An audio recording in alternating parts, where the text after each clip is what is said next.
अगले पॉइंट पर आए। नेक्स्ट टॉपिक है हमारा ओजोन डिप्लीशन। तो ग्लोबल वार्मिंग से रिलेटेड टर्म्स हमने पढ़ लिए, अब आता है टॉपिक ओजोन डिप्लीशन।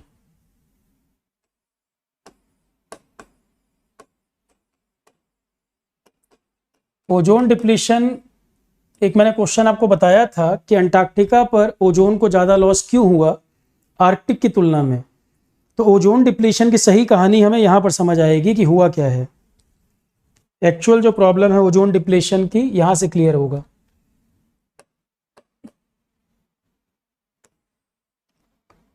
तो ओजोन के लिए थोड़ा सा इंट्रोडक्शन मैंने शुरू में दिया था आपको, ट्रोपोस्फेयर, स्ट्रेटोस्फेयर।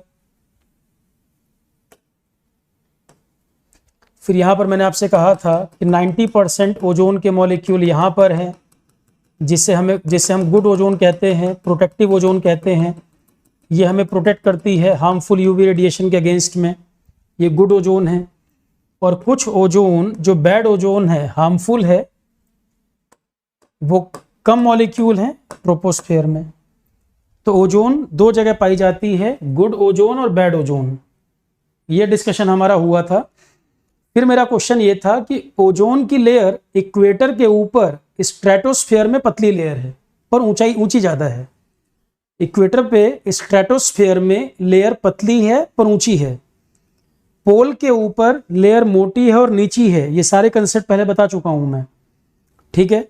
इक्वेटर के ऊपर ओजोन की लेयर पतली है और हाइट ज़्यादा है, पोल के ऊपर मोटी लेयर है और कम हाइट पर है। तो ये तो समझ आ गया कि जो क्लोरीन ब्रोमीन हम रिलीज करते होंगे वो इक्वेटर के ऊपर ज़्यादा ऊंचाई पर ओजोन है, वहां पहुंचने में मुश्किल होगा। पर पोलर एरिया में लेयर की हाइट मोटी है और कम हाइट पर है, हाइट कम पे है, तो वहां तक ये क्लोरीन ब्रोमीन आसानी से पहुंच सकते हैं। इक्वेटर के कंपैरिजन में पोलर एरिया में लॉस होना ही चाहिए क्योंकि वो कम हाइट पर है और क्लोरीन ब्रोमीन आसानी से वहां तक पहुंच सकते हैं। और मैंने फिर बताया कि जो गैसेस एयर में एक बार रिलीज हो जाती हैं वो जल्दी खत्म नहीं होती, लंबे समय तक वो बनी रहती हैं। और वर्टिकली भले वो एक हाइट के ऊपर ना जा पाए ग्रेविटी के कारण, पर हॉरिजॉन्टली हवाओं के साथ वो यहाँ वहाँ घूमती रहेंगी। जो गैस एयर में आ गई है वो डेंसिटी के कारण या ग्रेविटी के प्रभाव के कारण वर्टिकली एक लेवल से ऊपर भले ना जा पाए, पर हॉरिजॉन्टल मूवमेंट हवाओं के साथ उनका चलता रहेगा। तो क्लोरीन ब्रोमीन की भी अच्छी खासी लाइफ है, एयर में आ गया तो जल्दी खत्म नहीं होगा और पोलर एरिया में वो पहुंच सकते हैं क्योंकि वहां पर ओजोन की हाइट कम है। इक्वेटर पे ओजोन ज़्यादा ऊंचाई पर है, ठीक है। अब दो पोलर एरिया है, नॉर्थ पोल साउथ पोल। तो सर दो पोल हैं, दोनों तरफ एक बराबर लॉस क्यों नहीं हुआ, ये हमारा अगला क्वेश्चन। पहला लॉजिक समझ आ गया, इक्वेटर के स्ट्रेटोस्फेयर में नुकसान हमें क्यों नहीं देखने को मिला, पोल पे देखने को क्यों मिला, क्योंकि इक्वेटर के ऊपर लेयर की हाइट ज़्यादा, ओजोन ज़्यादा ऊपर है, क्लोरीन ब्रोमीन आसानी से नहीं पहुंच पा रहे। अगला क्वेश्चन आता है, सर पोल तो दो हैं और दोनों सिमेट्रिकली अपोजिट हैं, अंटार्कटिका में ज़्यादा लॉस क्यों और आर्कटिक में कम क्यों? अंटार्कटिका में ज़्यादा लॉस, आर्कटिक में कम लॉस, इसका रीज़न बताइए। अब देखो इसमें तो हमारा जो ओजोन पे डिस्कशन है, वहां जो मैंने कहा था कि आगे टॉपिक आएगा पूरा यही है।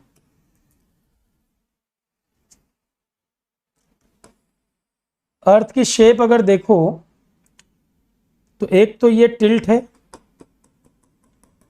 अर्थ है टिल्ट, इधर आपका नॉर्थ पोल, इधर आपका साउथ पोल। साउथ पोल की तरफ ही पड़ता है अंटार्कटिका और ये वाला एरिया पड़ता है आर्कटिक। आप ये कह रहे हो कि सर ये दोनों सिमेट्रिकली अपोजिट हैं, सिमेट्रिकली अपोजिट लैटिट्यूड वाइज हैं, अक्षांश के हिसाब से आप कह रहे हो कि सर ये पड़ता है 90 डिग्री नॉर्थ और ये पड़ता है 90 डिग्री साउथ, ये 90 डिग्री नॉर्थ और ये 90 डिग्री साउथ। इस लॉजिक से आपने कह दिया कि सर ये सिमेट्रिकली अपोजिट हैं, लैटिट्यूड वाइज सिमेट्रिकली अपोजिट हैं। अक्षांश को देखें तो ये 90 डिग्री नॉर्थ में, 90 डिग्री साउथ में। पर क्या लैटिट्यूड वाइज सिमेट्री होने से ही ये गारंटी हो जाती है कि दोनों तरफ टेम्परेचर वेरिएशन बराबर होगा? क्या जो अर्थ की हीटिंग हो रही है क्या वो केवल इसी बात पर डिपेंड करेगी कि सर आज यहाँ पर जो टेम्परेचर है 6 महीने बाद अर्थ घूमते हुए जब इधर पहुंचेगी तो 6 महीने बाद वही टेम्परेचर यहाँ होगा? क्या ये कोई गारंटी है एग्जैक्ट? लैटिट्यूड वाइज सिमेट्री होने से काफ़ी चीज़ें आपको सिमिलर मिल जाती हैं कि आज जो कंडीशन यहाँ पर है 6 महीने बाद ये कंडीशन यहाँ बनेगी। मतलब जब पढ़ चुके हैं पहले कि नॉर्दर्न हेमिस्फीयर में समर होगा तो यहाँ विंटर होगा क्योंकि टिल्ट है। अभी ये हिस्सा नज़दीक है, ये दूर है। 6 महीने बाद जब अर्थ ऐसी होगी तब ये नज़दीक होगा, ये दूर होगा। तो क्या इंडिया में और ऑस्ट्रेलिया में एक साथ समर और विंटर हो सकते हैं क्या? नहीं। जब नॉर्दर्न हेमिस्फीयर में समर होगा तो सदर्न हेमिस्फीयर में विंटर होगा। ये बेसिक पहले बता चुका हूं, मैं बार बार बता रहा हूं, पुरानी क्लासेस में बेसिक बता चुका हूं मैं ये।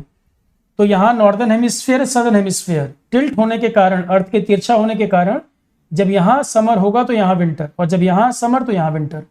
6-6 महीने के लगभग अंतर होते दोनों में टिल्ट होने के कारण। ठीक है, तो एक साथ दोनों जगह एक ही समय पर सेम टेम्परेचर नहीं होता। और अगर आप नॉर्दर्न हेमिस्फीयर सदर्न हेमिस्फीयर को कंपेयर करो तो नॉर्दर्न हेमिस्फीयर में लैंड ज़्यादा वाटर कम, और यहाँ पर वाटर ज़्यादा लैंड कम। मतलब दोनों तरफ लैंड और वाटर का डिस्ट्रीब्यूशन इक्वल नहीं है, यूनिफॉर्म नहीं है।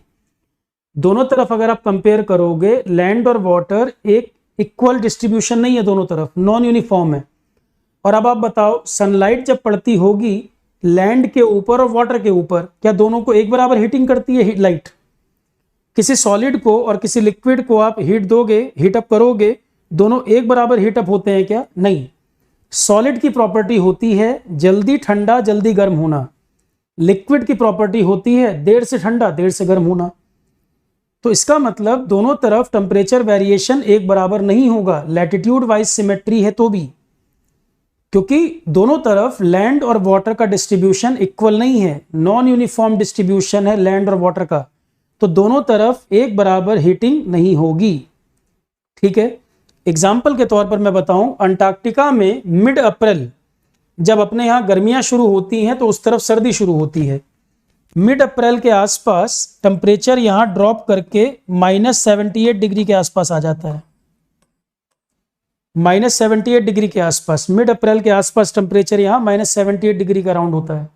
अगर 6 मंथ के बाद आप यहां देखोगे और आप कह रहे हो सर सिमेट्री है, 6 मंथ के बाद एग्जैक्ट इतना होगा क्या? नहीं। 6 मंथ के बाद अगर मैं देखूं तकरीबन यहां -58 डिग्री के आसपास।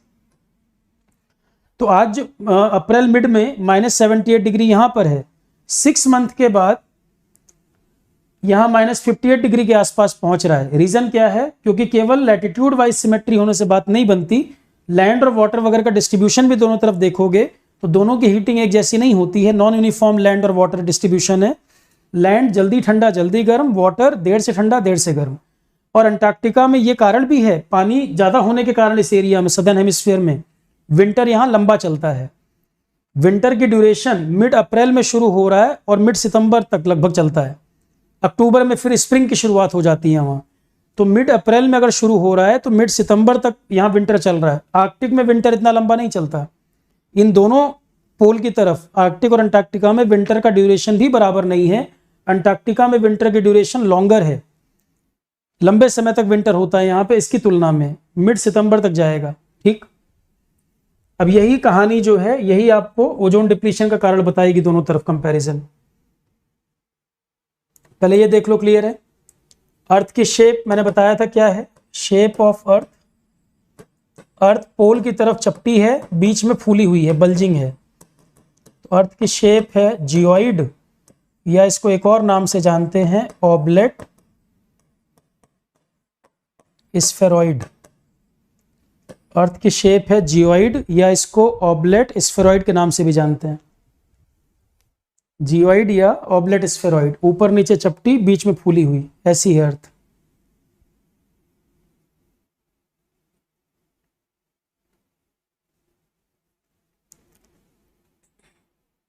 अब इसी लॉजिक से आपको पूरी कहानी समझ आ जाएगी।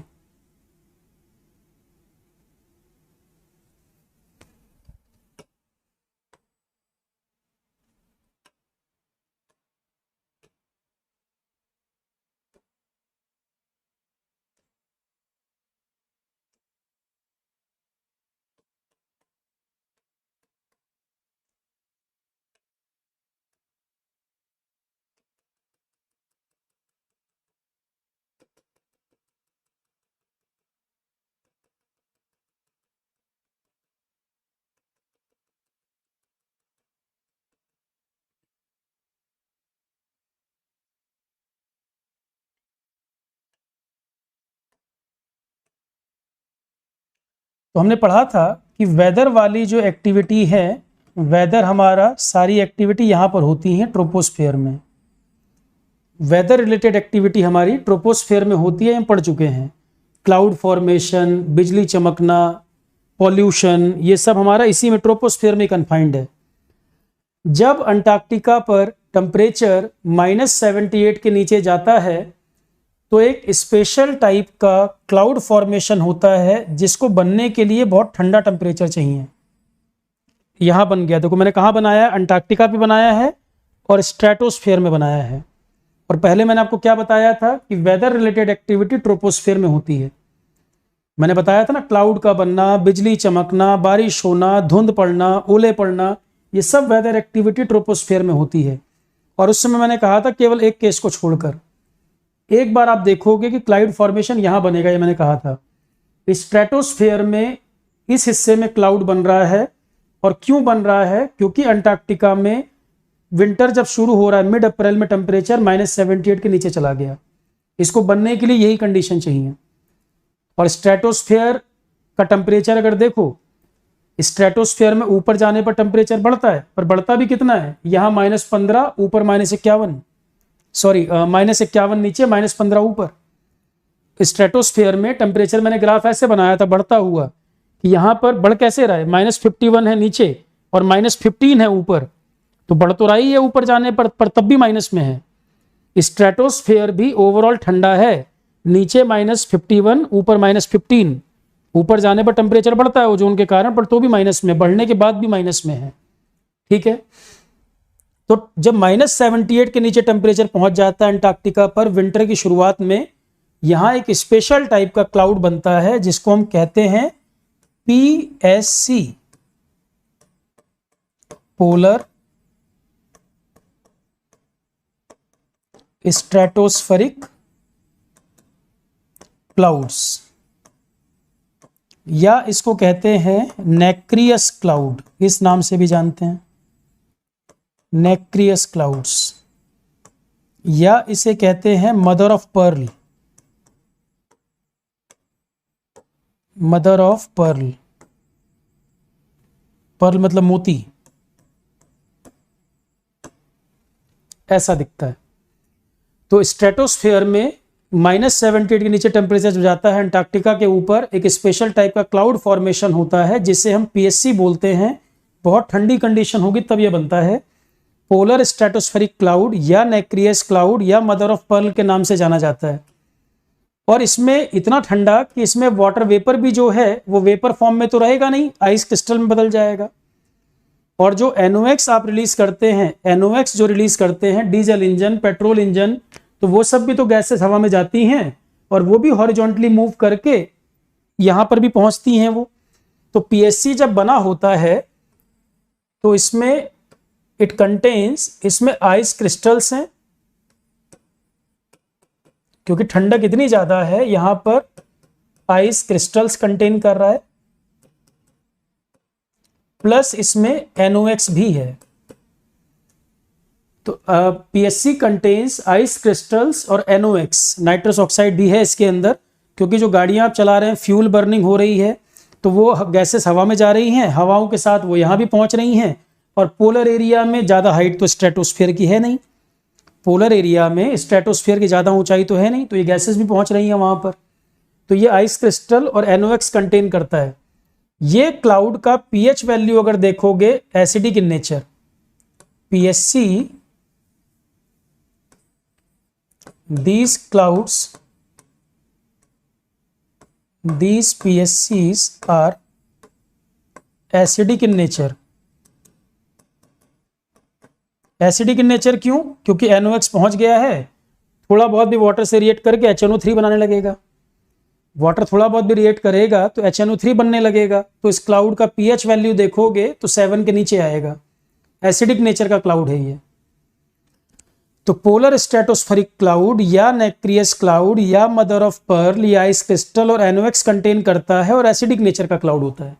अंटार्कटिका पर विंटर शुरुआत में, मतलब मिड अप्रैल में टेम्परेचर -70 के नीचे जाता है, तब यह बनना शुरू होता है। और मिड अप्रैल से लेके मिड सितंबर तक बना हुआ है, जब तक विंटर चल रहा है। टेम्परेचर जब तक इतना नीचे बना हुआ है, जब तक टेम्परेचर -78 के नीचे बना हुआ है, ये क्लाउड सस्टेन कर रहा है यहां पर। ये हो गई पहली बात। अब देखो ये नोट करो, फिर हम आगे बढ़ें।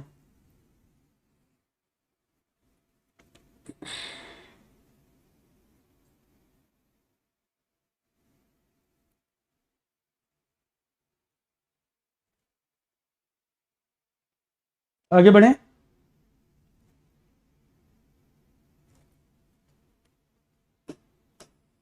देखिए हम क्या कर रहे हैं, हम यहां पर यूज कर रहे हैं रेफ्रिजरेटर, एसी, ये हम कुछ यूज कर रहे हैं, मान लो रेफ्रिजरेटर, एसी वगैरह। इससे जो गैस हवा में आ रही है, मान लो ये गैस आई CFCl3, हालांकि CFC अब हम लोग यूज नहीं कर रहे, पर मान लो कहीं किसी सोर्स से CFCl3 आया। मैं बता रहा हूं कि ओजोन को डैमेज कैसे किया क्लोरीन ने। CFCl3 आई, ये CFCl3 सनलाइट पड़ने पर टूटेगी, ये CFCl3 लाइट पड़ने पर ब्रेक होगा। जब सनलाइट पड़ेगी तो टूटेगी। ये CFCl3 सनलाइट पड़ा तो ये टूट गया, ये टूट गया CFCl2 प्लस क्लोरीन। अब ये बताओ CFCl3 रेफ्रिजरेटर या एसी से आया, ये थोड़ा ऊपर की तरफ मूव किया, लाइट पड़ी, सनलाइट पड़ने पर ब्रेक हो गया, सनलाइट पड़ने पर ये ब्रेक हो गया और इससे क्लोरीन निकली। जितना ऊपर CFCl3 जाएगा उससे और ऊपर जाएगा क्लोरीन, हल्का होगा। CFCl3 वर्टिकली जितना जा पाएगा ये स्प्लिट होगा और इससे भी ज्यादा ऊपर तक जाएगा क्लोरीन।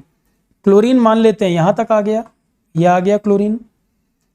अब क्लोरीन वर्टिकली एक लेवल से ऊपर नहीं जा पा रहा, मान लो इक्वेटर के ऊपर ओजोन तक नहीं पहुंच पा रहा, यहां तक रुक गया बाउंड्री पर। हवाओं के साथ हॉरिजॉन्टली तो जाएगा, क्लोरीन हल्का है और लेवल ऊपर तक आ गया और इसके ऊपर ना जा पाए, पर हॉरिजॉन्टली हवाओं के साथ तो मूव करेगा। ये क्लोरीन आराम से मूव करता करता जा रहा है और आगे देख रहा है कि स्ट्रेटोस्फीयर खुद ही नीचे है, पोल पे, पोल की तरफ ये ऊपर नहीं जा रहा, स्ट्रेटोस्फीयर खुद ही नीचा है और ये अपनी हाइट पर मूव कर रहा है, तो भी ये इस क्लाउड तक पहुंच जा रहा है। इक्वेटर के ऊपर स्ट्रेटोस्फीयर ज्यादा ऊंचा है, क्लोरीन अपनी हाइट पर चल रहा है, पर अगर पोल के डायरेक्शन में मूवमेंट हो रहा है हवाओं के साथ, विंड के साथ, तो यहां पर देख रहा है ये कम हाइट पर पोल है, ये कम हाइट पर मिल गया, तो क्लोरीन ब्रोमीन जैसे सब्सटेंस यहां इकट्ठा होने लगते हैं। ये क्लाउड क्लोरीन ब्रोमीन जैसे सब्सटेंस को जगह दे देता है इकट्ठा होने के लिए। अब अप्रैल से लेके मिड सितंबर तक बना हुआ है और दुनिया में इतनी क्लोरीन ब्रोमीन आ रही है तो बहुत सारी घूमते घूमते यहां पहुंचती होगी। तो पोलर स्ट्रेटोस्फेरिक क्लाउड एक तरह से प्लेटफॉर्म दे दे रहा है, सरफेस दे दे रहा है कि तुम यहां आओ और बैठो, रुको, पार्टी वार्टी करेंगे, यहां ठहरो तुम। इसको जगह दे दी रुकने के लिए। जब कहीं दंगा भड़कता है तो उसमें क्या होता है, जिस जगह ज्यादा दंगाई इकट्ठा हो जाते हैं उस जगह पे डैमेज ज्यादा कर देते हैं। और क्लोरीन ब्रोमीन दंगाई है, यहां पर ये दंगा करने वाले ही हैं। एक क्लोरीन का एटम 1 लाख ओजोन मॉलिक्यूल को खा जाता है लगभग, चेन रिएक्शन से। एक single atom chlorine chain reaction से 1 लाख से ज्यादा ओजोन मॉलिक्यूल को खाता है, चेन रिएक्शन कराता है। और सेकंड नंबर पे ब्रोमीन करता है डैमेज। तो क्लोरीन ब्रोमीन दंगाई इतने सारे इकट्ठा हो गए यहाँ, पीएससी ने इसको जगह दे दी है रुकने की। यदि पीएससी ना बना होता तो ये एक साथ एक ही जगह इतने इकट्ठा ना होते।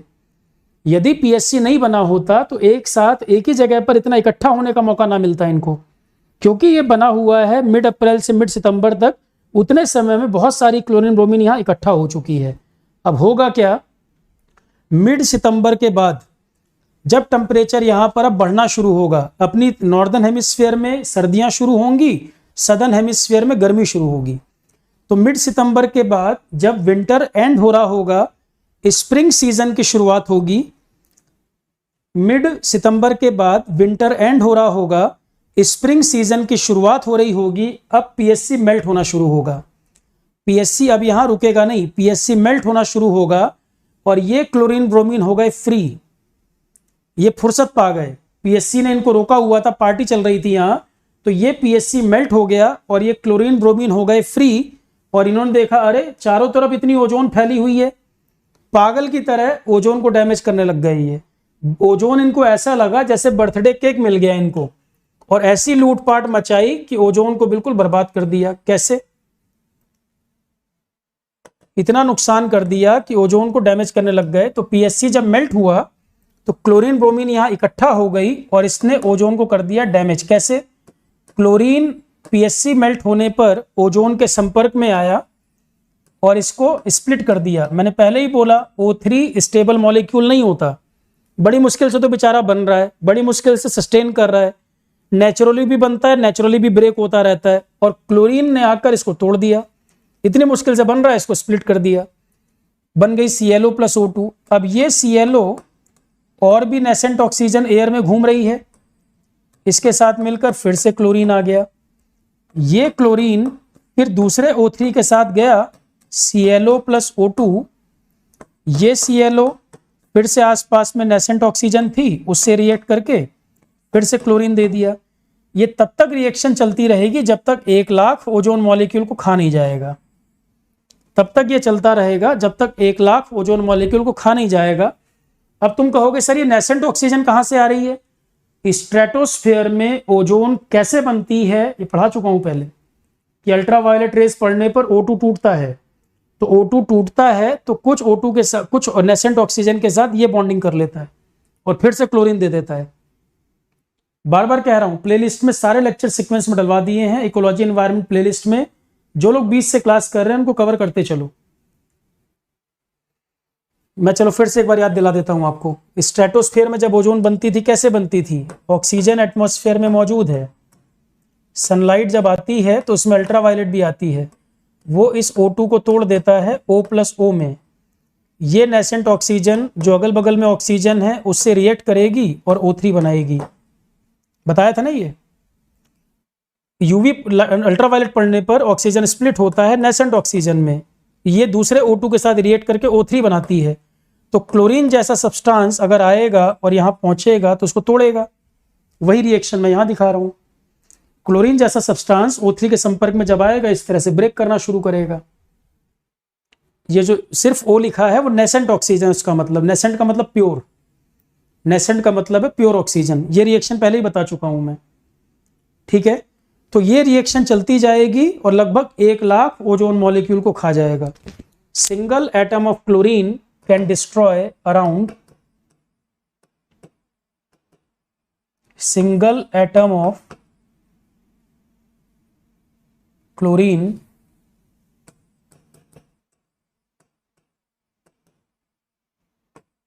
single atom of chlorine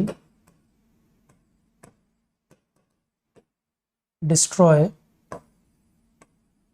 around 1 lakh ozone molecule। तो क्लोरीन का single atom around 1 lakh ozone molecule को खा जाता है by the chain reaction. 1 lakh ozone molecule को खा जाता है बाय द चेन रिएक्शन।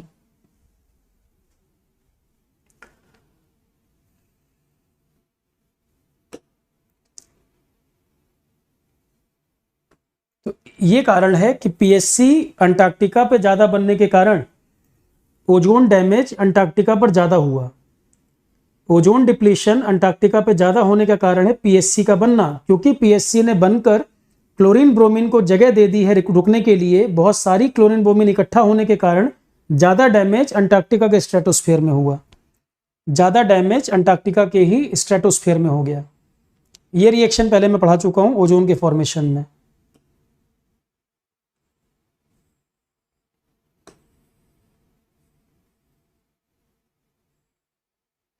अब होगा क्या, मैंने बताया। अब ओजोन मान लो यहां पर डैमेज हो गई, ओजोन यहां पर डैमेज हो गई तो जो रिफ्लेक्टेड इंफ्रारेड थी वो भी यहां से बाहर निकल रही है।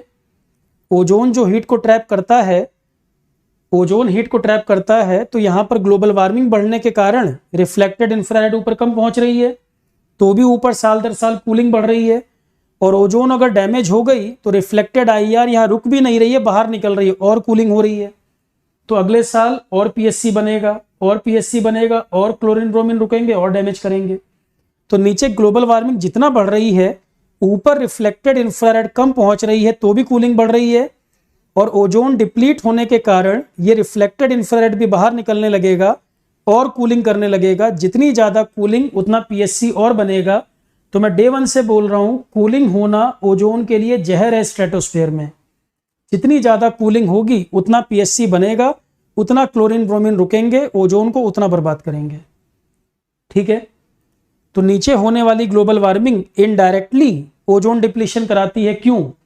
क्योंकि नीचे ग्लोबल वार्मिंग जितना ज्यादा होगी, रिफ्लेक्ट होकर जाने वाला आईआर यहां कम पहुंचेगा, और अगर ओजोन डैमेज हो गई तो और बाहर निकल जाएगा, रुकेगा नहीं यहां, और कूलिंग होने लगेगी, और कूलिंग होगी तो और पीएससी बनेगा, ओजोन को और डैमेज करेगा। क्लियर है? आर्कटिक पर भी जब विंटर अपने पीक पर होता है, शुरुआत में तो नहीं, आर्कटिक पर अपने पीक पर जब विंटर होगा, यहां भी पीएससी बनेगा, पर थोड़े समय के लिए बनेगा। थोड़े समय के लिए बनेगा तो क्लोरीन ब्रोमीन थोड़ा इकट्ठा होगा, ओजोन को थोड़ा डैमेज करेगा। तो आर्कटिक पर भी डैमेज होता है। जब विंटर अपने पीक पर पहुंच जाता है, थोड़े समय के लिए पीएससी बनता है, ओजोन को थोड़ा बहुत डैमेज होता है, अंटार्कटिका के बराबर नहीं। ओजोन को अंटार्कटिका पे जितना नुकसान हो रहा है उतना नुकसान आर्कटिक क्षेत्र में नहीं है, क्योंकि पीएससी वहां बनता है पर थोड़े ही समय के लिए बनता है, उतना नहीं बन रहा कि ओजोन को नुकसान ज्यादा पहुंचा पाए। तो दोनों में कंपैरिजन आर्कटिक अंटार्कटिका में करेंगे तो आंसर करना होगा पीएससी। पीएससी ही जिम्मेदार है डिप्लीशन कराने के लिए। लिखें इसको।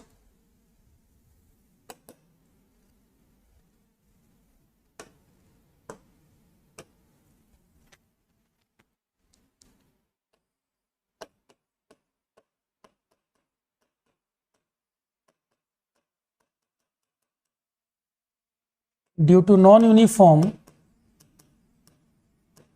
distribution of landmass and water in both the hemisphere, temperature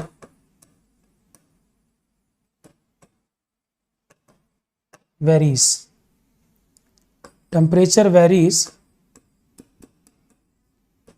solid में होती है fast cooling fast warming, liquid में होती है slow cooling slow warming. Solid होता है fast cooling and fast warming, solid जल्दी ठंडा जल्दी गर्म, और लिक्विड होता है slow cooling and slow warming. Slow cooling and slow warming. तो due to non uniform distribution of land mass and water body in both the hemisphere, temperature varies. Solid में fast cooling fast warming, liquid में slow cooling slow warming. Southern hemisphere में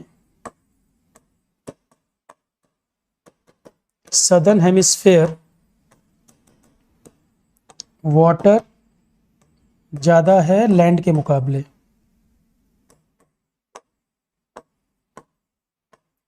northern hemisphere में land ज्यादा। मतलब दोनों में compare करोगे तो सदर्न वाले में लैंड नॉर्थ वाले के मुकाबले कम है, ऐसे कंपेयर कर लो चाहो तो। अंटार्कटिका में in the beginning of winter, at Antarctica, in the beginning of winter,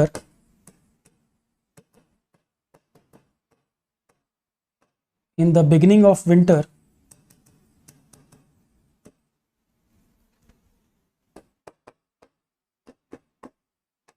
temperature drops below -78 degrees Celsius and PSC formation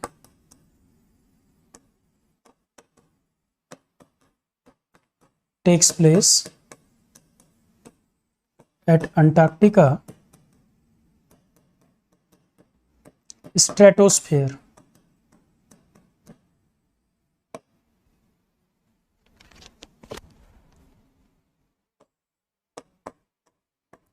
PSC provides surface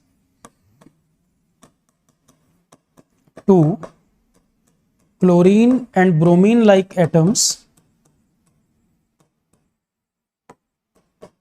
to settle and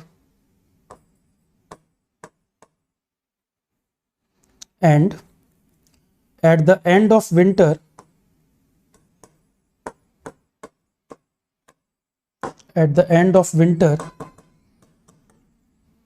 and early spring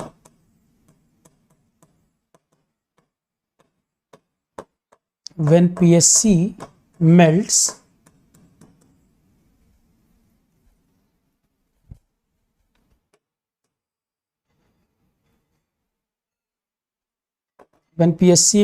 these chlorine and bromine like atoms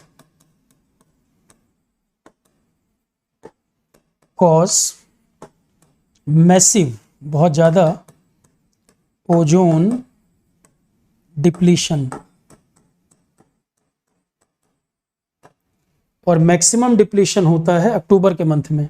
Antarctica पर सबसे ज़्यादा damage होता है October month. Maximum depletion takes place in October month। Maximum depletion October month में होता है। और ozone depletion की वजह से, due to ozone depletion,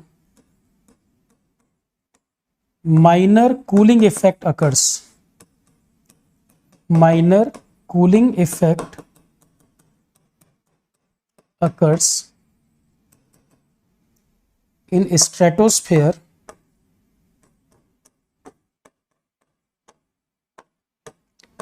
and it causes more PSC formation and more depletion।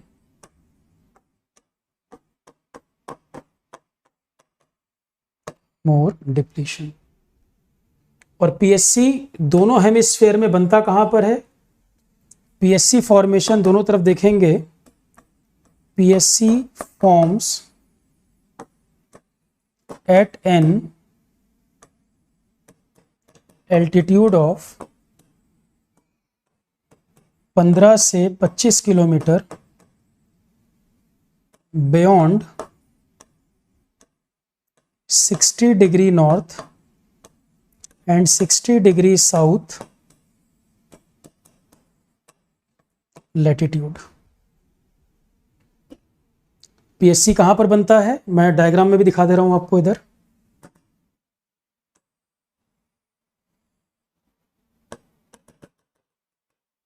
तो 60 डिग्री नॉर्थ, 60 डिग्री साउथ, तो इसके ऊपर ऊपर, इसके नीचे नीचे, कितनी हाइट पर? 15 से 25 किलोमीटर के बीच।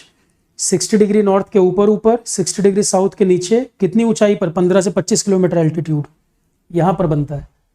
पहले एक एक करके लाइन देख लो, नहीं समझ आए फिर पूछो। यहां से मैंने बात शुरू की है, पूरा जो कंसेप्ट समझाया है यहां से लिखा है।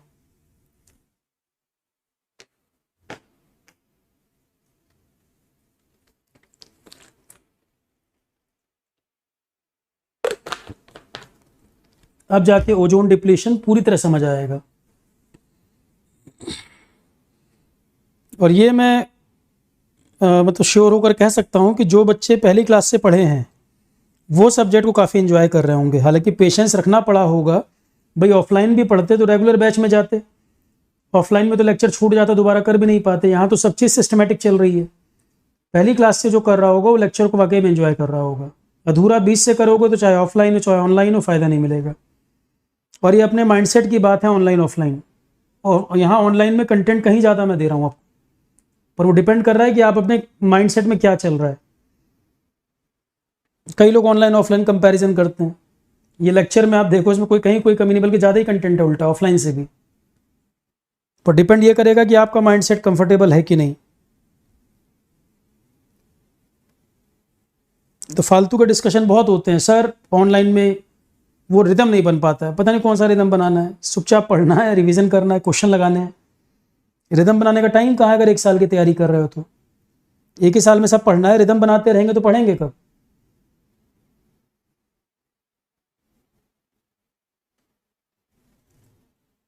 और कोचिंग वाले कंपैरिजन इसलिए करते हैं कि भाई एडमिशन लो, कोचिंग का कंपैरिजन इसलिए होता है, वो होगा ही।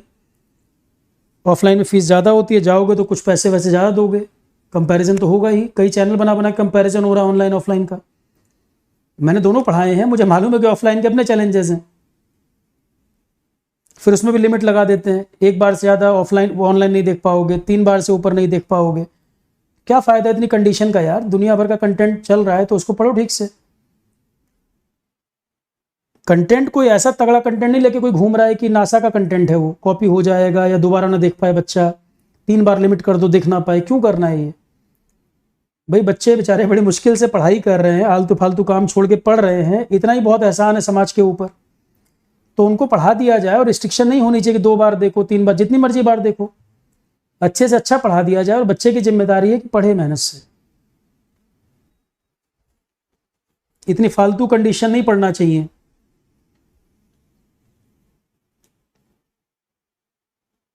और दूसरी बात यह है कि जो सब्जेक्ट करें वो सीक्वेंस में करें, सब्जेक्ट कभी भी अधूरा मत करो। अब 18 तारीख से मैं जीके करंट अफेयर शुरू करूंगा, इन्वायरमेंट तो मान लो कई लोगों ने पहले भी पढ़ा हुआ है मेरे से। अब जीके करंट अफेयर शुरू करूंगा, 18 तारीख को 4:30 बजे क्लास है, तो उसमें भी शुरू के लेक्चर छोड़ेंगे, फिर बीच में कहीं से ज्वाइन करेंगे, फिर दिक्कत। क्योंकि उस सब्जेक्ट की खूबसूरती क्या है, उसमें इंटरलिंकिंग बहुत होती है। जब मैं आपको जीके करंट अफेयर पढ़ाऊंगा, उसको मैं हिस्ट्री से भी कनेक्ट करूंगा, पॉलिटी से भी कनेक्ट करूंगा, ज्योग्राफी से भी कनेक्ट होगा। एक टॉपिक पता लगा 1-1 घंटे में इंटरलिंकिंग कर रहा हूं, उसमें इतनी सारी इंफॉर्मेशन एक साथ कवर होती जाती है। उस सब्जेक्ट की खूबसूरती यही है।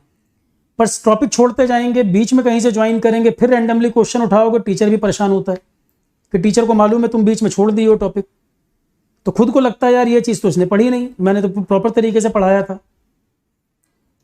ठीक है,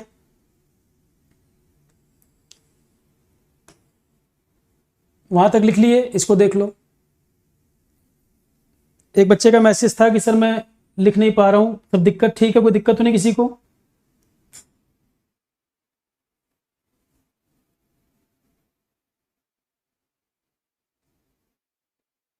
एमपी एग्जाम के बाद कराइए, क्यों?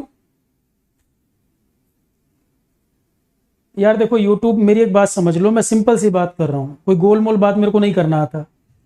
यूट्यूब पे जो चल रहा है वो सीक्वेंस में चलता रहेगा।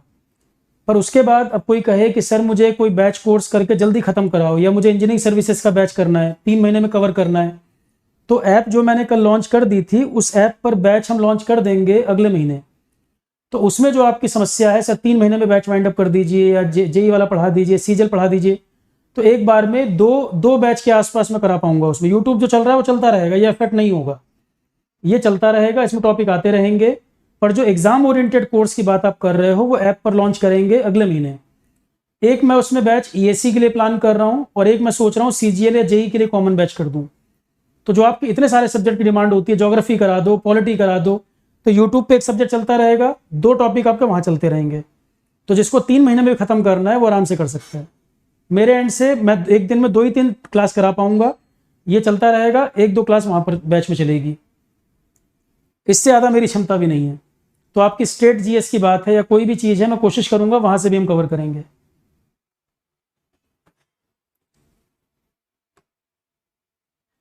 पर यूट्यूब पे जो मैं 1.5 घंटे 2 घंटे डेली दे रहा हूँ वो चलता रहेगा, इसमें क्वेश्चन भी कराऊंगा, थ्योरी भी कराऊंगा, एक एक सब्जेक्ट यहाँ चलते रहेंगे।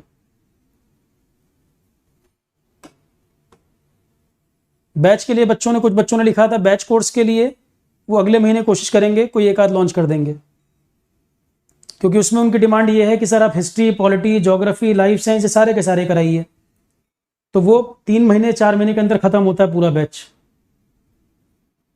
ऐप वाले सब्जेक्ट यूट्यूब पे होंगे क्या राजेश? फिर समय बहुत लगेगा। अगर मैं 1.5 घंटे ही रेगुलर पढ़ाऊंगा, और मान लो मुझे 250 घंटे 200 घंटे सारे सब्जेक्ट पढ़ाने हो, तो पूरा 6 महीना निकल जाएगा। तो बैच तो इसलिए भी कराना पड़ेगा क्योंकि ज़्यादा टाइम उसमें दे के मुझे खत्म करने होंगे। ईएस का जैसे कराना है, अब मैं अकेले 7 एग्जाम के लिए पढ़ाता हूँ या 8 एग्जाम के लिए पढ़ाता हूँ, तो मैं यूट्यूब पे एक एक अगर बैच बना के कराऊंगा तो एक का खत्म होगा, बाकी 6 रह जाएंगे, तो ये भी ठीक नहीं है। अब ईएस के लिए मैं पढ़ा रहा हूँ तो ईएस के लिए डेडिकेटेड बैच मुझे करना पड़ेगा, सिविल्स के लिए मैं पढ़ा रहा हूँ तो एक बैच डेडिकेट करना पड़ेगा। हाँ, जिनको एक आध सब्जेक्ट करने हैं उनको कोई जरूरत नहीं, वो यूट्यूब से कवर कर लो। जिनको एक ही सब्जेक्ट करना है, प्लेलिस्ट बना के रखी है, वहां से कवर कर लो, उसे क्या जरूरत है बैच करने की, उसकी जरूरत नहीं पड़ेगी ना। हर्षित कह रहे हैं पेमेंट इंस्टॉल, अरे इतना पेमेंट ही नहीं होगा कि इंस्टॉलमेंट की बात है यार, बहुत नॉमिनल ही रखेंगे। अगर मनी मेरा मोटिव होता तो शायद मैं इतना एफर्ट नहीं कर रहा होता, क्योंकि आरोहन मेरा अपना प्लेटफॉर्म है, मैं उसमें कोई भी डिसीजन लूं मैं ही ओनर हूं। आरोहन वाले में मैं ही ओनर हूं, तुम्हें कोई बात कहनी है डायरेक्ट मेरे से कह सकते हो। तो उसकी फीस उतनी नहीं होगी, मुझे कोई बिलियनियर नहीं बनना है कि मैं उसकी फीस इतनी रखूं कि बच्चों को परेशान हो। जहां किसी को पर्सनल दिक्कत हो वो सीधा मुझे कह सकता है, और फीस भी इतनी नॉमिनल होगी, ये परेशानी नहीं आएगी। किसी को इंस्टॉलमेंट भरनी पड़ रही हो, लोन लेना पड़ रहा हो, तो उससे अच्छा है मैं फ्री एक्सेस दे दूंगा उसको। ऐसी स्थिति कम से कम मेरे साथ नहीं होगी कि तुम्हें ये दिक्कत है।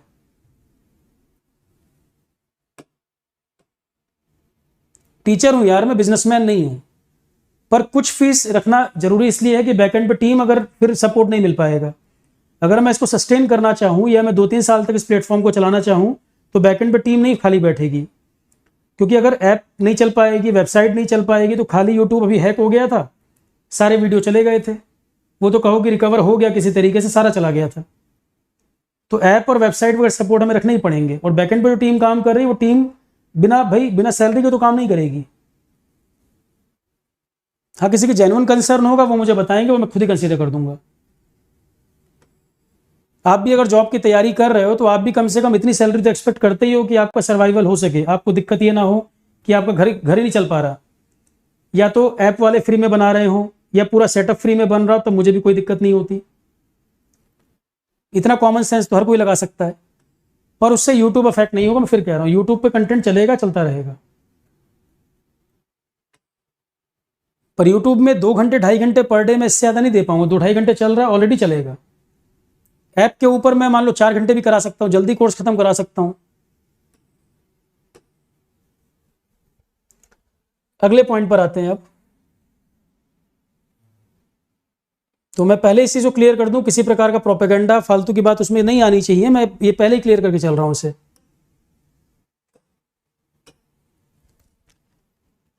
और क्योंकि मेरा अपना इनिशिएटिव है तो आप इस चीज से निश्चिंत रहें कि सर फीस क्या रखेंगे। फीस उतनी रखेंगे कि सब चीजें सस्टेनेबल मॉडल में चलती रहें, लंबे समय तक चलती रहें, क्योंकि आपको केवल ये मतलब है कि मेरा सिलेक्शन हो जाए, बस मैं पास होकर चला जाऊं। मुझे ये भी देखना है कि 2 साल बाद जो बच्चा पढ़ने आएगा तब तक भी प्लेटफॉर्म एग्जिस्ट करे। मुझे सबको देखकर चलना है कि जो लोग जुड़े हैं उनका भी कुछ ग्रोथ उसमें हो सके। अगले पॉइंट पर आए। ओजोन ये पीएससी का फॉर्मेशन कहां पर हुआ ये मैंने बताया, पीएससी कहां पर बनी है ये मैंने बता दिया। अब ईएससी को लेकर रोज मैसेज आ रहे हैं, सर एथिक्स पढ़ाइए, प्रोजेक्ट मैनेजमेंट पढ़ाइए। अब कैसे पढ़ा दूं जब ये ऑलरेडी चल रहा है सेशन, बैच कोर्स के अंदर ही पॉसिबल है। अब अक्टूबर में जाके कोई कहे कि सर जनवरी में ईएस होना है, कराइए पूरा, तो ऑब्वियस सी बात है वो ऐप पे कराना पड़ेगा, बैच कोर्स में कराना पड़ेगा।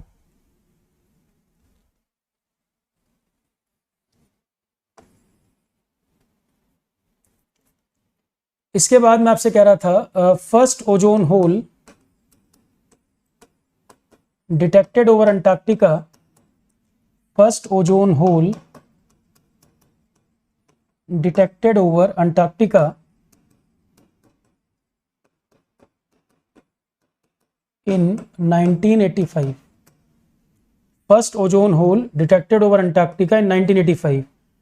जब ये पहला ओजोन होल हुआ उसी साल साइन हुई थी वियना कन्वेंशन, उसी साल साइन हुआ था वियना कन्वेंशन। वियना ऑस्ट्रिया की कैपिटल, यूरोपियन कंट्री ऑस्ट्रिया, उसकी कैपिटल वियना, यहां पर साइन हुआ। क्या कहता है ये, पहला जब ओजोन डिप्लीशन हुआ तो फिर ये चर्चा हुई कि भाई ओजोन डिप्लीट हो क्यों रही है, रिसर्च को बढ़ावा दिया जाए, क्लोरोफ्लोरोकार्बन कहाँ कहाँ से आ रहा है इसको बढ़ावा दिया जाए, ओजोन डिप्लीटिंग सब्सटेंस कौन कौन से हैं उनका पता किया जाए। तो वियना कन्वेंशन एक नॉन बाइंडिंग एग्रीमेंट था, 1985 में साइन हुआ, 1985 में साइन हुआ ओजोन संबंधित चीजों के लिए ही। It is an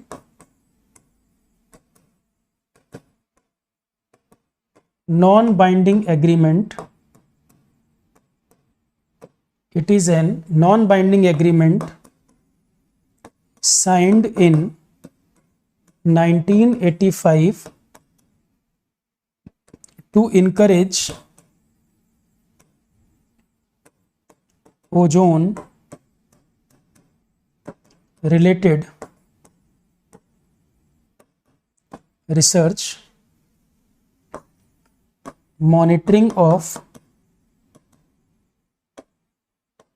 chlorofluorocarbons, and to search other ozone depleting substances. Vienna Convention, Austria. It is an non-binding agreement. It is an non-binding agreement signed in 1985 to encourage ozone-related research, monitoring of chlorofluorocarbon, and to search other ozone-depleting substances. तो 1985 में जब पहला ozone hole Antarctica पे पता चला था, तो दुनिया में ये बात फैली आग की तरह कि ओजोन डिप्लीट कर रही है। तो ओजोन डिप्लीट कर रही है तो वियना कन्वेंशन, ऑस्ट्रिया, यहाँ पर एक एग्रीमेंट हुआ, नॉन बाइंडिंग एग्रीमेंट 1985 में साइन हुआ कि ओजोन संबंधित रिसर्च को बढ़ाया जाए, क्लोरोफ्लोरोकार्बन की मॉनिटरिंग की जाए और दूसरे ओजोन डिप्लीटिंग सब्सटेंस कौन कौन से हैं उनका पता किया जाए। तो वियना कन्वेंशन 1985 में साइन हुई ओजोन संबंधित चीज़ों के बारे में और जानकारी इकट्ठा करने के लिए, ओजोन डिप्लीशन संबंधित चीज़ों में और जानकारी इकट्ठा करने के लिए। ये पहले लिखो, फिर इसके बाद आता है मॉन्ट्रियल प्रोटोकॉल। इसके बाद है मॉन्ट्रियल प्रोटोकॉल।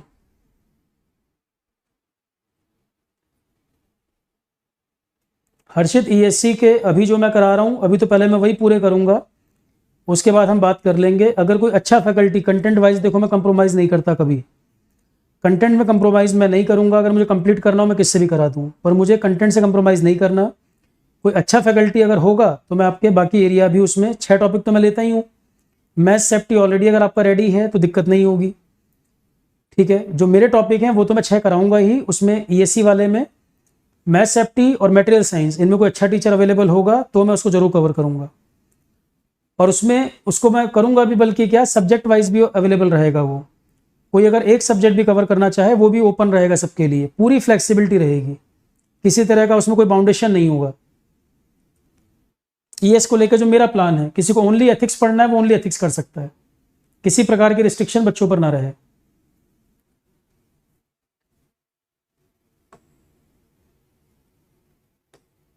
किसी को प्रोजेक्ट मैनेजमेंट पढ़ा हुआ है तो वो एथिक्स के लिए फीस क्यों देगा? एथिक्स वैसे अलग से अवेलेबल रहे या आईसीटी अलग से अवेलेबल रहे,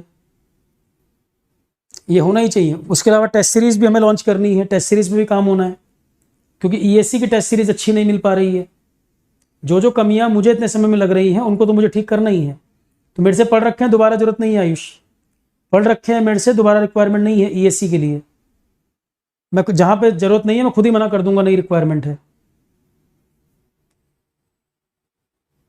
और पर सब्जेक्ट भी ओपन रहेगा, कोई एक सब्जेक्ट करना चाहे वो भी कर सकता है। देखो अब आता है Montreal protocol. Montreal protocol, Montreal protocol Canada, ये साइन हुआ था कनाडा में। तो एक हमने बताया पहला ओजोन होल अंटार्कटिका पर 1985 में पाया गया। Vienna convention non binding agreement है, 1985 में साइन हुआ। ओजोन संबंधित रिसर्च, क्लोरोफ्लोरोकार्बन और दूसरे ओडीएस को पता किया जाए कौन कौन ओजोन को डैमेज कर रहा है।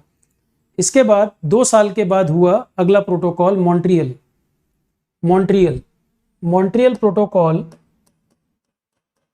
It is an international legally binding agreement to phase down ozone depleting substances globally to phase down ozone depleting substances globally.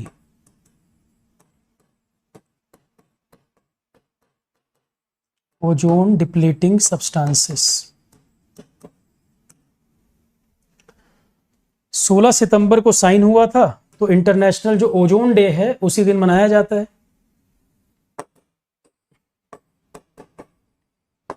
Signed on 16th सितंबर 1987 और प्रभाव में आया 1989। तो 16 सितंबर को क्या होता है? World ozone day.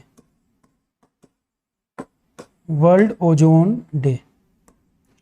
तो 16 सितंबर 1987 को ये साइन हुआ और विद इफेक्ट फ्रॉम 1989 में ये प्रभाव में आया। Till date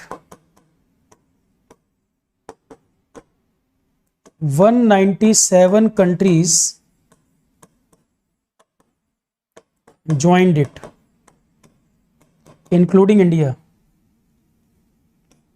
Joined it, including India.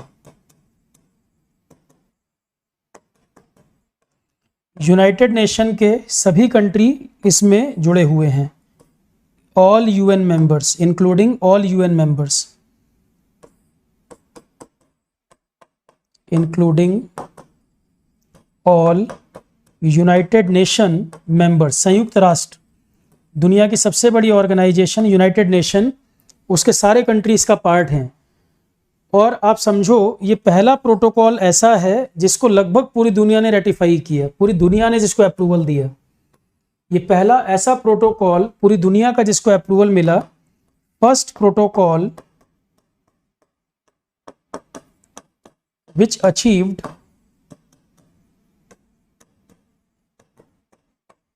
universal ratification, universal ratification, और सबसे सफल प्रोटोकॉल रहा। इसीलिए तो ओजोन में रिकवरी देखी जा रही है। पूरी दुनिया ने मिलकर सपोर्ट किया इसको। तो most successful protocol ever, most successful protocol ever, आज तक का सबसे सफल प्रोटोकॉल रहा है मॉन्ट्रियल। नोट कर लो इसको, फिर आगे बढ़ें। तो it is an international legally binding agreement. Ozone depleting substance को ग्लोबली कम करने के लिए 16 सितंबर 87 में साइन हुआ। 89 में विद इफेक्ट फ्रॉम, WEF का मतलब विद इफेक्ट फ्रॉम, 16 सितंबर को मनाया जाता है वर्ल्ड ओजोन डे। 197 कंट्रीज को ज्वाइन किए, इंक्लूडिंग इंडिया। यूएन के भी सभी मेंबर इसका पार्ट हैं। पहला प्रोटोकॉल जिसको यूनिवर्सल रेटिफिकेशन दिया गया है और आज तक का सबसे सफल प्रोटोकॉल। सफल क्यों कह रहा हूं? क्योंकि ओजोन में रिकवरी देखी जा रही है, क्योंकि ओजोन में इस समय रिकवरी देखी जा रही है, इसलिए मैं इसको सबसे सफल प्रोटोकॉल कह रहा हूं। ग्लोबल वार्मिंग वगैरह के लिए जो प्रोटोकॉल साइन हुए वो उतने सफल नहीं हुए, इसीलिए ग्लोबल वार्मिंग लगातार बढ़ रही है। अभी भी ग्लोबल वार्मिंग अभी भी लगातार बढ़ रही है क्योंकि वो उतने सफल प्रोटोकॉल नहीं रहे।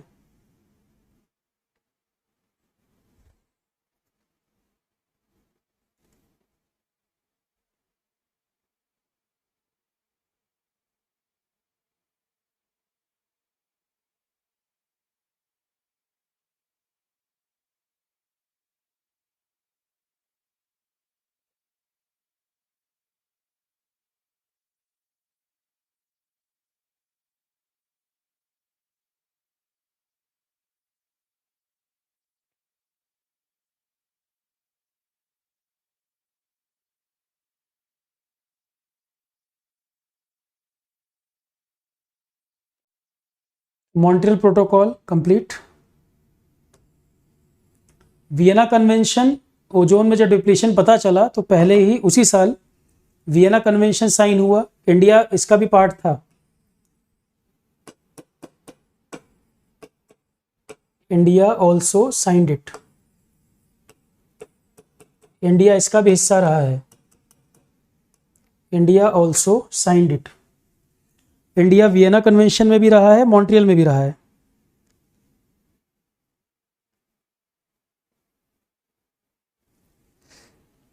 India Vienna convention, Montreal protocol दोनों का पार्ट रहा।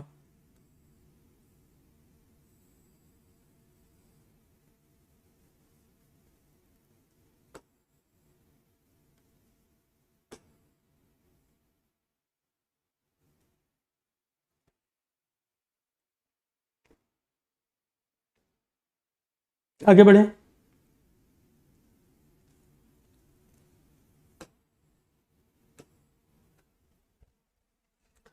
अब इसमें एक बात समझ लो, ध्यान देना इस पर। मॉन्ट्रियल प्रोटोकॉल, तुम्हें सीधे सीधे कीवर्ड समझ में आ रहा है कि सर ये ओजोन डिप्लीटिंग सब्सटेंसेस को हटाने की बात करता है, ठीक। किगाली अमेंडमेंट मॉन्ट्रियल प्रोटोकॉल का ही पार्ट है, मतलब मॉन्ट्रियल प्रोटोकॉल में ही एक सुधार है, एक अमेंडमेंट है। ये एचएफसी की बात करता है और एचएफसी ओडीएस नहीं होता। ये दोनों बातें ध्यान से समझना। Montreal protocol ozone depleting substance को डील करता है, किगाली अमेंडमेंट इसी के अंदर किया गया संशोधन है, इसी के अंदर किया गया सुधार है, वो एचएफसी को डील करता है। एचएफसी एक ओजोन डिप्लीटिंग सब्सटेंस नहीं है पर ग्लोबल वार्मिंग करता है। तो मॉन्ट्रियल प्रोटोकॉल में तय हुआ था कि क्लोरोफ्लोरोकार्बन जो रेफ्रिजरेटर और एसी में इस्तेमाल करते हैं, ये एक ओडीएस है, इसको हटाकर एचएफसी लाया जाए, ये तय हुआ था। Montreal protocol ozone depleting substance को डील करता है, तो क्लोरोफ्लोरोकार्बन एक ओजोन डिप्लीटिंग सब्सटेंस है, इसको हटाकर हमें एचएफसी लाना है, ये तय हुआ। और आगे जाके पता चला कि भाई एचएफसी ओडीएस तो नहीं है, पर हमने गलती कर दी, ग्लोबल वार्मिंग ये बहुत कराता है, तो हमें इसको भी हटाने की जरूरत है। मॉन्ट्रियल प्रोटोकॉल भले सीधे सीधे ग्लोबल वार्मिंग से डील ना करता हो, ओजोन डिप्लीशन से डील कर रहा हो, तो सीधे सीधे ग्लोबल वार्मिंग से डील ना भी करता हो, पर ये हमारी मिस्टेक थी कि हमने इसको लाया और कुछ समय के लिए लाया, आगे जाके हमको हटाना है, तो अमेंडमेंट करके ये लाया गया, किगाली अमेंडमेंट। मॉन्ट्रियल प्रोटोकॉल में संशोधन करके तय किया गया है कि एचएफसी को भी आने वाले समय में हटाना है। भले हम सीधे सीधे ग्लोबल वार्मिंग से डील ना करते हो, पर ग्लोबल वार्मिंग भी एक इंपॉर्टेंट मुद्दा है, ये भी हमेशा के लिए सही नहीं है, आने वाले समय में इसको हटाने की जरूरत है। ये पूरी कहानी है दोनों को मिलाकर। अब आप कनेक्ट कर पा रहे होंगे कि Montreal protocol ozone depleting substance को डील कर रहा है, ओजोन डिप्लीटिंग सब्सटेंस में सीएफसी को हटा के एचएफसी ले आए, तो किगाली अमेंडमेंट कह रहा है कि मॉन्ट्रियल प्रोटोकॉल का ही हिस्सा है, तो मॉन्ट्रियल प्रोटोकॉल सीधे सीधे ग्लोबल वार्मिंग को डील ना भी करता हो, पर क्योंकि एचएफसी ग्लोबल वार्मिंग कर रहा है, तो भले हम इसको डील नहीं कर रहे हैं, पर अमेंडमेंट करके इसको भी हटाने की जरूरत है। ये भी सही नहीं है कि ओजोन डिप्लीशन भले ना करता हो पर ग्लोबल वार्मिंग कर रहा है, और ये चिंता का विषय है। ये पूरी कहानी हुई इसको लेकर, ओजोन को लेकर। अब कोई पॉइंट नहीं समझ आया तो मुझे बताओ।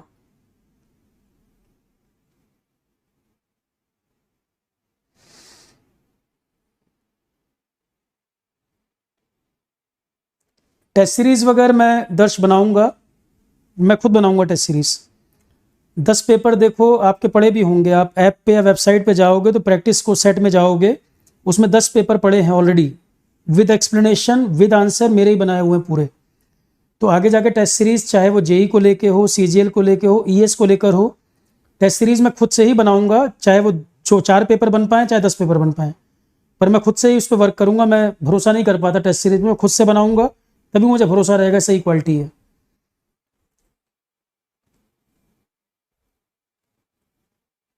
तो कम से कम अगर मैं डायरेक्ट कुछ काम कर रहा हूं तो क्वालिटी कंप्रोमाइज नहीं कर सकते किसी भी हालत में। और 10 पेपर मैंने सैंपल देखो डाले भी हुए हैं। 10 पेपर का मतलब है 50 क्वेश्चन पर पेपर है, 500 क्वेश्चन पड़े हुए हैं, एक एक क्वेश्चन मेरे हाथ से बनाया हुआ है, उसका एक्सप्लेनेशन भी मेरा, आंसर भी मेरा। तो कम से कम उसमें ये कह सकते हो भाई गलती वलती की गुंजाइश नहीं रहेगी एटलीस्ट।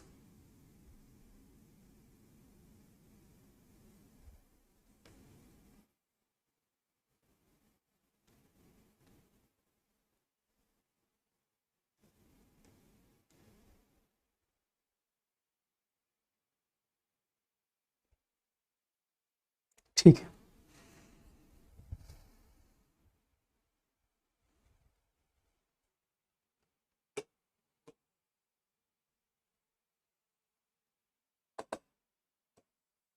चक्कर क्या था ना कि अगर ऐप नहीं होती या वेबसाइट नहीं होती तो बड़ा मुश्किल हो जाता। टेलीग्राम पे क्वेश्चन भेजता था मैं, वो इतना पीछे पहुंच जाती थी फाइल, फिर दोबारा इतने मैसेज मैं फिर दोबारा पोस्ट करता था। अब ऐप वगैरह के द्वारा हम रियल टाइम में टेस्ट सीरीज भी करा सकते हैं, पोल भी करा सकते हैं, उसका स्कोर भी आपको पता चल सकता है। वेबसाइट में कई चीज़ें भी, आर्टिकल वगैरह डाल सकते हैं जो टेलीग्राम पे नहीं हो पा रहा था, तो उससे थोड़ा काम आसान हो जाएगा हमारे लिए। और जो चीज़ें डालेंगे वो स्पेसिफिकली अपना ही पड़ा रहेगा। सर्च करना आसान है, कैटेगरी वाइज मिल जाएगा सब। अब मैं एक पॉइंट बता रहा था, ये अंटार्कटिका और आर्कटिक क्षेत्र में हमारे रिसर्च स्टेशन, इंडियाज, देखो 100 बात की मैं तुम्हें एक बात बताऊं, जैसा मैं चाहता हूं जीएस में कराना, अब वैसा मैं करा पाऊंगा, मुझे बस इस बात की खुशी सबसे ज्यादा है। सारी बात का निचोड़ ये है कि जैसा मैं खुद एंजॉय करता हूं पढ़ने पढ़ाने, मुझे लगता है कि ऐसा मिलना चाहिए, वो अभी तक और प्लेटफॉर्म पे मैं नहीं कर पा रहा था, रिस्ट्रिक्शन बाउंडेशन रहते थे। तो मेरा प्रयास यही है कि जैसा मैं चाह रहा हूं मेरे दिमाग में है वैसा एज इट इज मैं कर दूं। करंट अफेयर की जैसे पूरी पीडीएफ मिल जाए एक बनी बनाई पूरे साल की, पहले मैं बनाता था पुराने इंस्टीट्यूट में, मैं उस पर काम भी करता था मैं। अब फिर कुछ समय से नहीं हो पाया था, बीच बीच में थोड़े बहुत बन पाते थे, तो कई आइडिया दिमाग में है, धीरे धीरे करके वो और रूटीन में आ जाएगा। करंट अफेयर के लिए इस समय बच्चे इतना परेशान होते हैं, वो समझ ही नहीं पाते एनुअल मैगजीन पढ़े कि मंथली पढ़े, फिर यूट्यूब के चैनलों में टाइम वेस्ट करते हैं। पतले पतले मैं नोट्स दे दूंगा या पीडीएफ बना के दे दूंगा, उससे बाहर नहीं जरूरत पड़ेगी, क्योंकि मैं समय निकाल पाऊंगा उसको बनाने के लिए। पहले मैं बनाता भी था, कई साल मैंने उस पर काम किया था।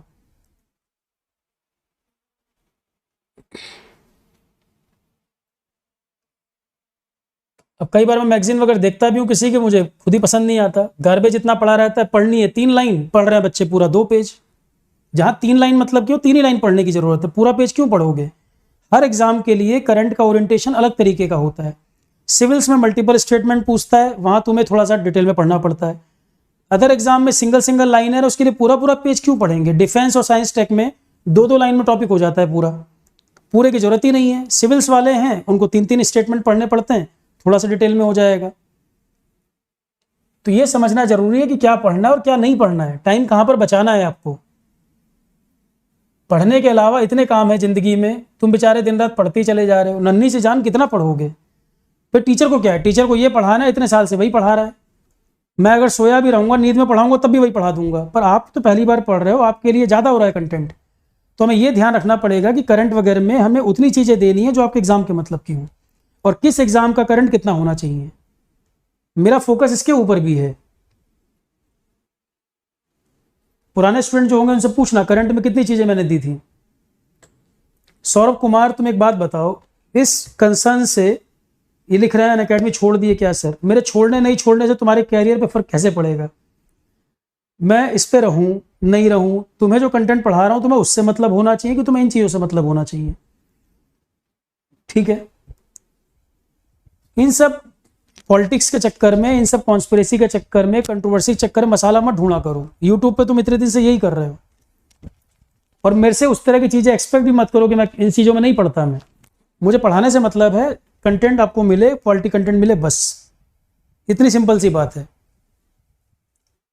मैं कर भी रहा हूं काम तो उससे क्या हो जाएगा? मुझे कोई पैकेज में मिल रहा है उससे तुम्हें क्या फायदा हो जाएगा? मैं किसी और प्लेटफॉर्म पे जा रहा हूं उससे भी तुम्हें क्या बेनिफिट मिल जाएगा? तुम्हें अपने एग्जाम से मतलब होना चाहिए कि सर मेरे लिए पढ़ा रहे हो कि नहीं पढ़ा रहे हो। तो इन चीजों में इंटरेस्ट मत शो किया करो, नहीं तो इसी तरह की चीजें तुम्हें पसंद आती हैं, वही सब यूट्यूब पे चलता रहता है।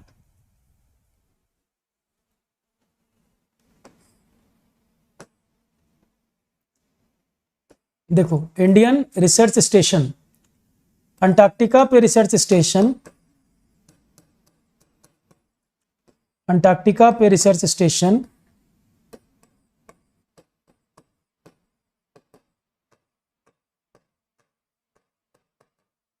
दक्षिण गंगोत्री, मैत्री, भारती। अंटार्कटिका साउथ पोल पे हमारे 3 रिसर्च स्टेशन रहे हैं। दक्षिण गंगोत्री ये 1980s में बना था, पहला था ये, फर्स्ट, सबसे पहला रिसर्च स्टेशन था। भारती जो है 2012 में ऑपरेशनल हुआ है, ये हमारा तीसरा लेटेस्ट। तो अंटार्कटिका में रिसर्च स्टेशन की वहाँ पर चेंजेस क्या आ रहे हैं, ओशन लेवल बढ़ रहा है, कई प्रकार के बदलाव आ रहे हैं, तो जो भी दिक्कतें आ रही हैं, हमारे रिसर्च स्टेशन दक्षिण गंगोत्री पहला था, ये डीकमीशन हो चुका है, रिटायर हो चुका है, क्योंकि आधे से ज़्यादा बर्फ में दब गया था, ये आधे से ज़्यादा बर्फ में दब गया था। अब ये ऑपरेशनल नहीं है दक्षिण गंगोत्री। और ये तीनों रिसर्च स्टेशन हमारे अंटार्कटिका पर स्थित हैं, मतलब साउथ पोल की तरफ, और इनकी लोकेशन थी अंटार्कटिका में ही एक हिली एरिया, लार्समैन हिल्स। लार्समैन हिल्स। दूसरा है आर्कटिक, नॉर्थ पोल की तरफ। नॉर्थ पोल की तरफ हिमाद्री और एक है IndARC. IndARC, Himadri ये पहला था इधर, लोकेशन है स्वालबार्ड नॉर्वे। Svalbard Norway. और इंड आर्क है underwater observatory. Underwater observatory. तो ये क्लाइमेट किस तरह से चेंज हो रहा है, ग्लेशियर मेल्टिंग कैसे हो रही है, सी लेवल कैसे बढ़ रहा है, ये सारी चीजें हम जान पाएंगे। और कौन से मंत्रालय के अंतर्गत आते हैं ये? Works under ministry of earth sciences. Ministry of earth sciences. तो दक्षिण गंगोत्री, मैत्री, भारती, ये तो मिनिस्ट्री ऑफ अर्थ साइंसेस में आते हैं, ये भी मिनिस्ट्री ऑफ अर्थ साइंसेस में आता है। पर ये वाला जो है मिनिस्ट्री ऑफ साइंस टेक भी है, इसमें दोनों इन्वॉल्व हैं। इस वाले में ministry of earth sciences plus ministry of science and technology भी इन्वॉल्व है। बाकी ये सारे के सारे इसके अंदर तो आते ही हैं। ये वाला मिनिस्ट्री ऑफ साइंस टेक भी, मिनिस्ट्री ऑफ साइंस टेक भी। तो ये हमारे research station north pole south pole की तरफ।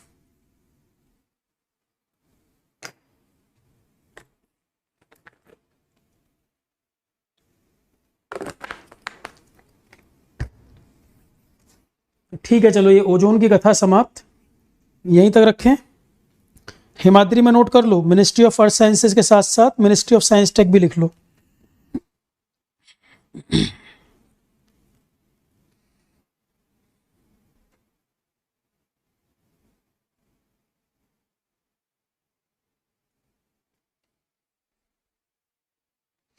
और इसमें भी एक डिपार्टमेंट है, national centre for polar and ocean research. Ministry of earth sciences का भी एक डिपार्टमेंट है, उसका नाम भी लिख लो, national centre for polar and ocean research. Department भी ये वाला है जिसके अंदर आता है। तो मंत्रालय के अंदर कई सारे डिपार्टमेंट होते हैं, और स्पेसिफिक पूछ ले अगर, तो national centre for polar and ocean research के अंतर्गत आता है।